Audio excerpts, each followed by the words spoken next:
खबर देखने से पहले इस चैनल को सब्सक्राइब करें।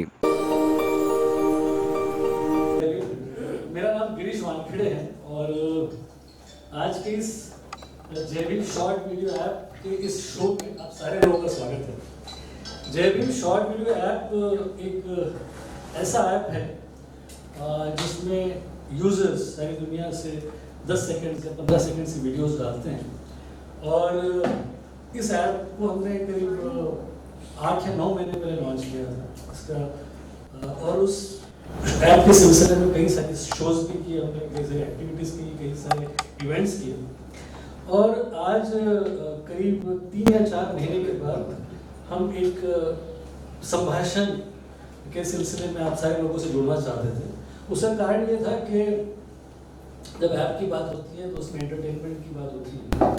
हमारे इस ऐप में एंटरटेनमेंट के साथ साथ एजुकेशन और एंटरप्रेन्योरशिप भी रही। तो हमने एजुकेशन के सिलसिले में काफ़ी सारे शोज़ किए, काफ़ी सारे इवेंट्स किए, कई सारी स्कॉलरशिप्स क्रिएट की। उसके अलावा एंटरप्रेन्योरशिप के सिलसिले में भी हमने कई सारे कॉन्क्लेव्स रखे, कई सारी एक्टिविटीज़ की। लेकिन उसके बावजूद भी ऐसा होता था कि जब भी कोई शो करें हम, उस वक्त एक नीश ऑडियंस से मिलते थे, एक जनरल ऑडियंस के साथ हम मुखातिब नहीं हो पा रहे थे। तो इसके लिए ज़रूरी था कि कोई ऐसा शो किया जाए जहाँ पर मैं कुछ बुद्धिजीवियों से मिल सकूँ। तो आज इस शो की कल्पना की गई और आज मुझे बड़ी खुशी हुई है कि बड़े कम वक्त के नोटिस पर ही कुछ एमिनेंट लोग, एमिनेंट वक्ता, एमिनेंट बुद्धिजीवी, एमिनेंट एकेडमिशियंस और कुछ इंटरेस्टिंग लोग यहाँ हमारे बीच में मौजूद है। सबसे पहले मैं बुलाना चाहूँगा एक हमारे करीबी दोस्त डॉक्टर है, डॉक्टर विजय कदम को। आइए डॉक्टर साहब। सोशल वर्कर है, लिखते हैं, हमारे ऐप के साथ भी जुड़े हुए हैं। मैं बुलाना चाहूँगा फरहाद जी को, प्लीज़ आइए। फरहाद जी फरहाद जी ने हमारा एक जम्बोरी मैदान में जब हमने 13 अप्रैल का डॉक्टर अम्बेडकर जयंती का प्रोग्राम किया था, उसमें ये होस्ट थी, उन्होंने उस कार्यक्रम को संभाला था, जानी मानी लोकप्रिय होस्ट है। उसके बाद मैं बुलाना चाहूँगा मंगेश दहिवले। मंगेश जी आइए प्लीज। मंगेश जी हमारे करीबी दोस्तों में से हैं और जाने माने राइटर हैं। तो मैं नितिन जी को बुलाना चाहूँगा। नितिन साहब आप आइए, इधर आ जाइए मेरे साथ। नितिन और मेरी मुलाकात मेरे ख्याल से 5 या 7 मिनट की थी, लेकिन उतनी मुलाकात काफ़ी थी ये जानने के लिए कि ये हमारे शो में आए और खूब सारी चीज़ें इनसे हम सीख सकें। और उसके बाद हमारे और एक मित्र हैं तुलसीदास जी, दिखाएंगे, आइए प्लीज तुलसीदास जी। तुलसीदास जी प्लीज आइए। ये एक माने हुए जर्नलिस्ट हैं। मैंने इनको कहा था एडिटर भी रहे हैं न्यूज़ चैनल के, तो मैंने कहा कि नहीं, आप एडिटर के बजाय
का जो संभाषण हुआ है वो जय भीम ऐप की तरफ से हुआ है। और जो जय भीम ऐप है एक बेहतरीन प्रयास है कि जो बाबा साहब की दृष्टि से जिस प्रबुद्ध भारत का निर्माण करना है, कि प्रबुद्ध भारत के निर्माण का अर्थ ये होता है कि जो एक इंसान और दूसरे इंसान के बीच में जितनी भी दूरियां है उसको ख़त्म करके उनके दोनों के बीच में जो है ऐसे संबंध प्रस्तावित करना कि एक समाज का निर्माण हो जाए। आज हमारा भारत का जो समाज है वो अलग अलग जातियों में, अलग अलग धर्मों में, अलग अलग भाषाओं में टूटा हुआ है और उसको जो ये भेद है उसको तोड़ के एक संघ समाज बनाने की जो जिम्मेवारी है वो जय भीम ऐप की है। जय भीम ऐप जो है इसमें एक शब्द आया है जय भीम, जिसको बोलते हैं बैटल क्राई फॉर जस्टिस, कि ये जो है ये जो न्याय की लड़ाई है उसके लिए बहुत ही बड़ा ऐसा ये घोष वाक्य है।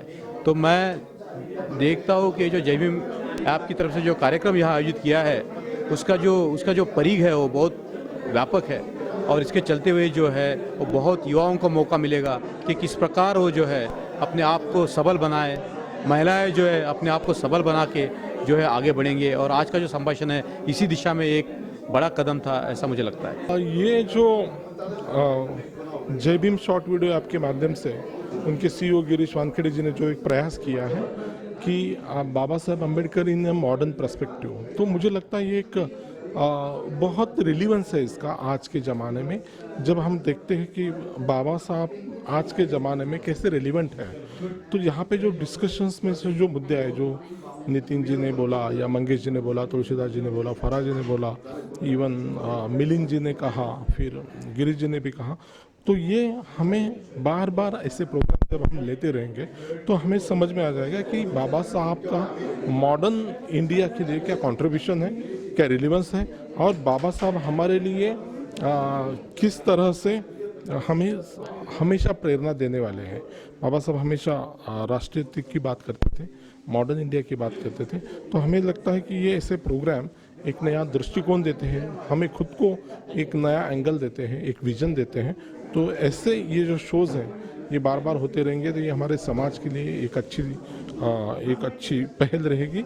और शॉर्ट जय भीम शॉर्ट वीडियो ऐप हमेशा ऐसे प्रोग्राम लेते रहे, ऐसे शुभकामना देता हूँ। जय भीम ऐप हमेशा से ही ऐसे इनोवेटिव प्रोग्राम करता आया है और मुझे लगता है कि आज का जो प्रोग्राम था वो काफ़ी ज़्यादा इनोवेटिव था। इनफैक्ट ऐसे था कि बहुत सारी चीज़ें ऐसी है जो बाबा साहब अम्बेडकर ने हमें दी है, लेकिन उसका जो हमारी लाइफ में इम्पोर्टेंस है वो फिर से एक बार लोगों तक पहुंचाने का काम जय भीम कर रहा है।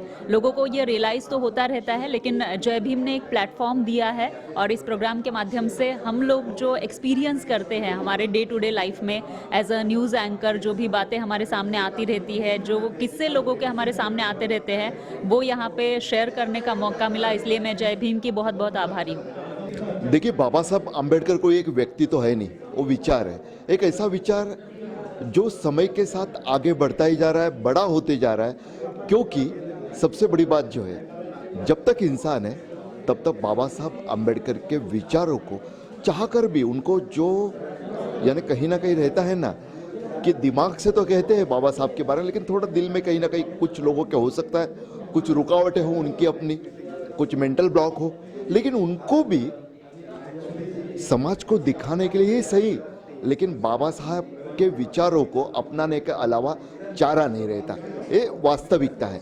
और इस पूरी परिचर्चा में सबसे अच्छी बात मुझे जो लगी ना कि हर एक ने यहाँ पर खुलकर बात की और आज के संदर्भ में बाबा साहब को अभिव्यक्त करना एक अलग ही मौका था, जहाँ पर सभी को कुछ अलग सुनने को मिला, कुछ अच्छा कहने का एक मौका मिला। और उसका वजह भी हम सभी जानते हैं, बाबा साहब ही है जिन्होंने सभी को ये अधिकार दिया है, जो चाहे वो हम अभिव्यक्त कर सकते हैं।